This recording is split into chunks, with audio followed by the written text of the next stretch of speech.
போன வீடியோவில் நீங்கள் வந்து பார்த்துருப்பீங்க, நம்ம இந்த டியூக் 390 வந்து சர்வீஸ் பண்ண எடுத்துகிட்டு வந்திருப்போம். இந்த கியர் இது இருக்குல்ல, இது வந்து நம்மளுக்கு லைட்டாக வெளியில் வந்துருச்சு. இந்த கியர் போட இந்த நட்டு லூஸ் ஆகி கியர் வெளியில் வந்துட்டே இருக்குது, கண்டே வந்துருச்சு. அதுக்கப்புறம் நாங்கள் ஏதோ போட்டு எங்ககிட்ட இருக்க இந்த டூல்ஸை வச்சு இதெல்லாம் வந்து க்ளோஸ் பண்ணி ஓட்டிகிட்டு இருக்கோம். செயின் எல்லாம் பாருங்கள், லூப் அடிக்காமல் எப்படி ஆயிடுச்சு. இந்த வண்டியில் ஃபுல்லாக மண், செயின் ஃபுல்லாமே நீங்களே வந்து பார்க்கலாம். இங்கே பாருங்கள், செயின் எவ்வளோ ட்ரையாக ஃபுல்லாக மண்ணாக இருக்குது.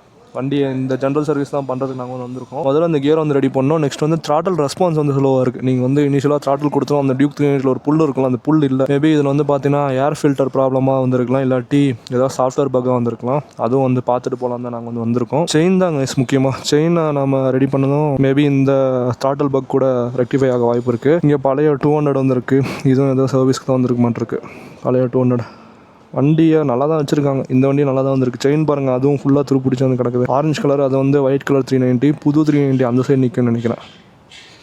இங்கே நிற்கிது பாருங்கள், இதுதான் புது 390.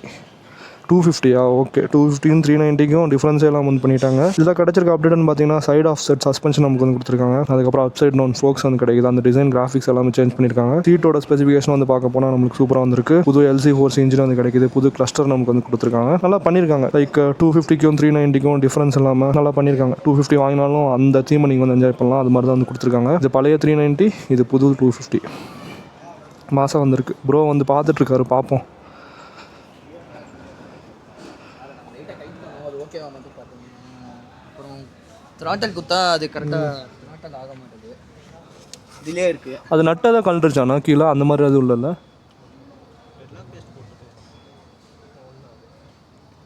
செயினும் லூப் பண்ணி க்ளீன் பண்ணி கொடுத்துருங்க. செயின் பாருங்கள் ஃபுல்லாக நாஸ்தி ஆகிட்டு இருக்கு.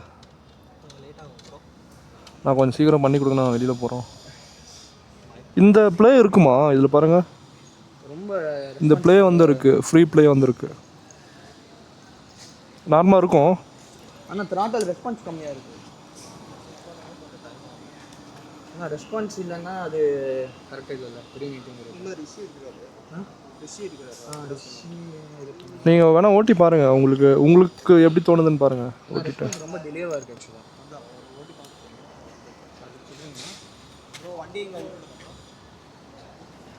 உள்ளே இப்போ எடுக்கிறீங்களா இல்லை லேட் ஆகுமா? உள்ளே இப்போ எடுக்கிறீங்களா லேட் ஆகுமா? ஓகே ஓகே ஓகே, லேட் ஆகுங்கிற மாதிரி சொல்கிறாங்க.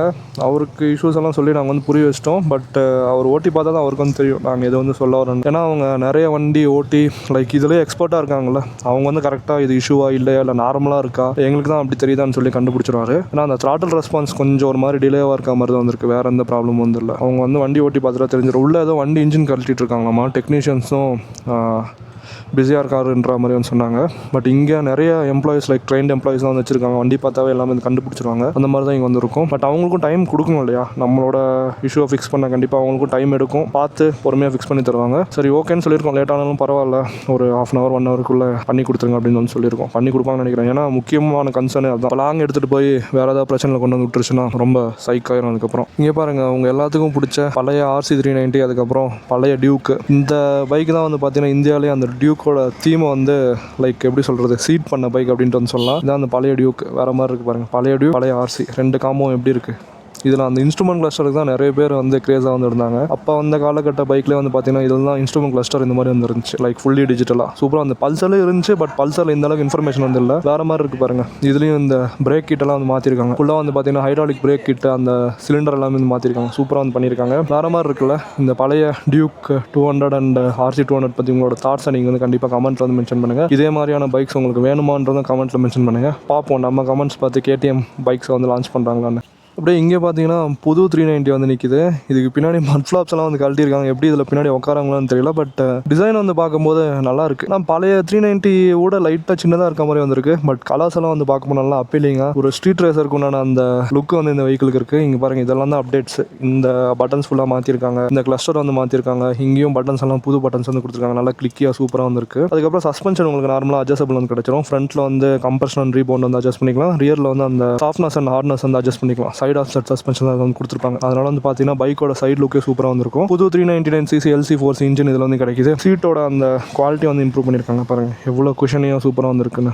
இங்கேயும் வந்து சூப்பராக இருக்குது சீட்டோட குவாலிட்டி. இந்த எலக்ட்ரானிக் ஆரஞ்சு கலர் தான் எல்லாத்தையுமே வந்து அட்ராக்ட் பண்ணும்.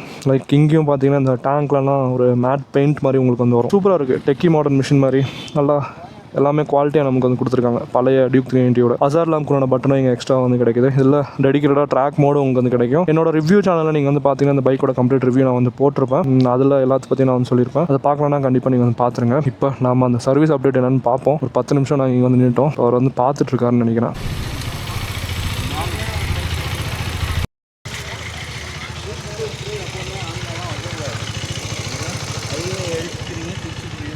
மட்டும்தான் ஆன் பண்ணணும். ஓகே. மற்ற டைமில் அது ஆஃபில் தான் இருக்கும். நீங்கள் குயிக் ஷிஃப்டர் பாட்டுக்கு ஆன் பண்ணி விட்டுறீங்க, லோக்கலில் ஓட்டக்குள்ளே க்ளச் பிடிச்சி ஓட்டுவீங்க. அது குழம்பி போயிடும், மெமரி லாஸ் ஆகிடும். அது ஆயிடுச்சுன்னா வண்டி அடைக்கும், ஜர்க் அடிக்கும், க்ளச் பிடிச்சோன்னா ஆஃப் ஆகும், லேக் ஆகும், எல்லாமே ஆகும். ஓகே. ஓட்டி பாருங்க. ஓட்டி பார்த்துட்டு வா.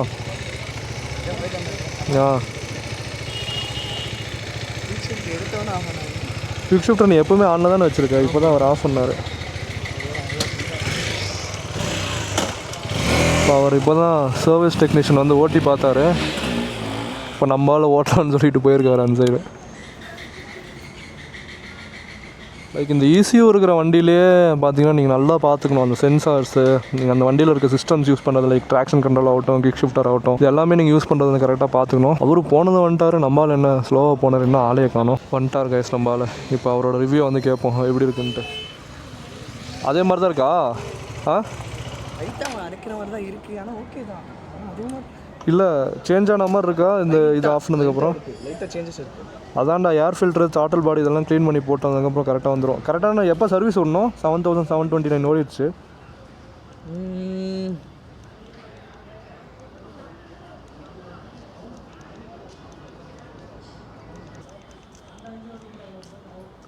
இல்லையே ஜென்ரல் இன்ஃபோ இல்லை, செட்டிங்ஸில் தான் இருக்கும். சர்வீஸ் இருக்குது. நெக்ஸ்ட்டு சர்வீஸ் என்னன்னா 5000 காட்டுது. அவங்க அப்போ ரீசெட்டே பண்ணலையாட்டிருக்கு.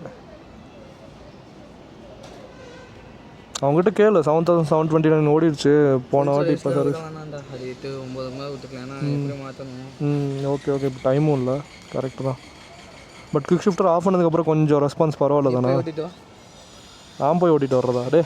எனக்கு ஓட்டினா எப்பறம் தெரியும் காய்ஸ். இப்போ நம்ம போவோம், எப்படி இருக்குன்னு பார்ப்போம்.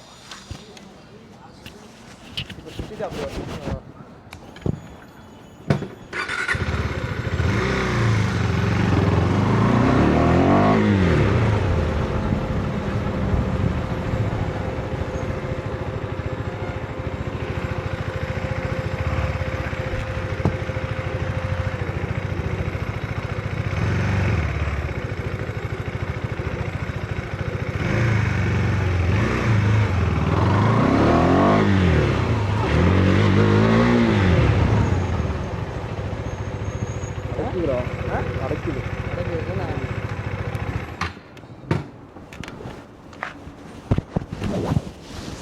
ஃபஸ்ட்டு கியரில் மட்டும் லைட்டாக அடைக்கிற மாதிரி ஃபீல் ஆகுது guys. Like maybe air filter இல்லை த்ராட்டில் பாடியில் ஃபுல்லாமே டஸ்ட் உட்காந்துருக்கும். இல்லாட்டி அந்த சென்சார் லைக் மேப் சென்சார் இந்த மாதிரி இதில் எதுலையாச்சும் வந்து டஸ்ட் உட்காந்துருக்கும். இதை மட்டும் சரி பண்ணால் சரியாக போகும்னு என்னோடய தாட்ஸு. பட் தெரியல அவங்க என்ன சொல்கிறாங்கன்னு. தான் உள்ளே போய் கேட்டு வந்தோம். இந்த த்ராட்டில் பாடி அதுக்கப்புறம் பார்த்திங்கன்னா அந்த சென்சார்ஸ் எல்லாம் க்ளீன் பண்ணான்னு சொல்லியிருக்காங்க. அதை க்ளீன் பண்ணாவே பார்த்திங்கன்னா இந்த டேங்கை கழட்டணும், இந்த இதை கழட்டணும், இன்ஜின் ஆக்சஸ் பண்ணுறதுக்கு. ஸோ அதை கண்டிப்பாக ஒரு ½ டே மேலே டைம் எடுக்குன்னு சொன்னாங்க. ஸோ அதனால் நாங்கள் இன்றைக்கி வந்து பண்ணல. மேபி நியூ இயர் முடிச்சுட்டு வந்து விடலான்னு இருக்கோம். பார்ப்போம் அப்படியாச்சும் சரியாகுது. ஆயிலெல்லாம் கரெக்டாக இருக்கா? ஆயிலெல்லாம் கரெக்டாக தான் இருந்திருக்கு. இந்த இடத்துல வந்து காட்டுது கரெக்டாக தான். பட் கிலோமீட்டர் ஓட தான் சர்வீஸ் ஒன்று, அதான் ப்ராப்ளம் நினைக்கிறேன். இந்த வண்டி அவ்வளோ ஓட்டுறதே இல்லை. எப்போயாச்சும் வந்தால் தான் நாங்கள் எடுப்போம், அதான் நினைக்கிறேன். ஸோ ஓகே காய்ஸ், இந்த vlog வந்து நான் இதோட முடிச்சுக்கிறேன். அடுத்த vlog மீட் பண்ணுறேன். until then bye from Krish Views.